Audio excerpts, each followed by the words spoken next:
ఈ వీడియోలో మనం భగవద్గీత అధ్యాయము 2 శ్లోకము 20ను పరిశీలిద్దాం. కురుక్షేత్ర యుద్ధభూమిలో తన బంధువులను గురువులను చూసి దుఃఖంలో మునిగిపోయిన అర్జునుడికి శ్రీకృష్ణుడు చెప్పిన అత్యంత ముఖ్యమైన శ్లోకాలలో ఇది ఒకటి. మనందరిలో ఉండే ఒక సాధారణ భయం మరణ భయం. మన ఆత్మీయులను కోల్పోతామనే బాధ. ఈ శ్లోకం ఆ భయాన్ని, ఆ బాధను పోగొట్టే దివ్యమైన ఔషధం లాంటిది.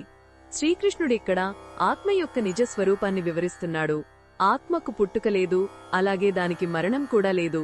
అది ఒకసారి ఉనికిలోకి వచ్చి మళ్లీ లేకుండా పోయే వస్తువు కాదు. అది ఎప్పుడూ ఉండేదే.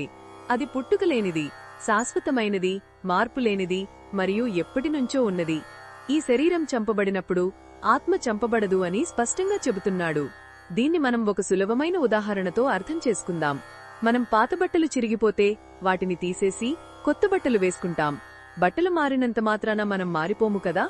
అదేవిధంగా ఈ శరీరం అనే వస్త్రం పాతబడి నశించిపోయినప్పుడు ఆత్మ దానిని వదిలేసి మరొక కొత్త శరీరాన్ని ధరిస్తుంది. అంతేకాని ఆత్మకు ఎలాంటి నాశనమూ లేదు. మనం చిన్నప్పటి ఫోటో చూసుకుంటే అప్పటి రూపానికి ఇప్పటి రూపానికి చాలా తేడా ఉంటుంది. కణాలు మారిపోయి శరీరం పూర్తిగా మారిపోతుంది. కాని నేను అనే ఆ స్పృహ, ఆ భావన చిన్నప్పటినుంచి ఇప్పటి వరకు అలాగే ఉంది.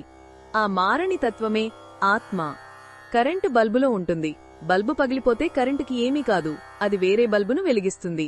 అలాగే శరీరం నశించినా లోపల ఉన్న చైతన్య స్వరూపమైన ఆత్మకు ఏమీ కాదు. ఈ గొప్ప సత్యం మనకు భయాన్ని పోగొట్టి ధైర్యాంగిస్తుంది. మన ఆత్మీయులెవరైనా ఈ లోకాన్ని విడిచి వెళ్లినప్పుడు మనం వారి శరీరాన్ని మాత్రమే కోల్పోయామని, వారి ఆత్మ శాశ్వతంగా ఉంటుందని అర్థం చేసుకోవాలి. ఇది మన దుఃఖాన్ని తగ్గిస్తుంది. మనమందరం కేవలం ఈ దేహం మాత్రమే కాదు, మనం శాశ్వతమైన నాశనం లేని ఆత్మలం అని ఈ జ్ఞానాన్ని మనసులో నిలుపుకుంటే జీవితంలోని ఒడిదుడుకులను, ముఖ్యంగా జనన మరణాల చక్రాన్ని మరింత ప్రశాంతంగా, ధైర్యంగా ఎదుర్కోగలుగుతాం. మన నిజస్వరూపం ఆనందమే, శాంతే. ఇది ఈ శ్లోకంలోని భావాన్ని వివరించడమే లక్ష్యం. మరిన్ని భగవద్గీత శ్లోకాల అర్థాన్ని తెలుసుకోవాలంటే మా తదుపరి వీడియోలను తప్పకుండా చూడండి.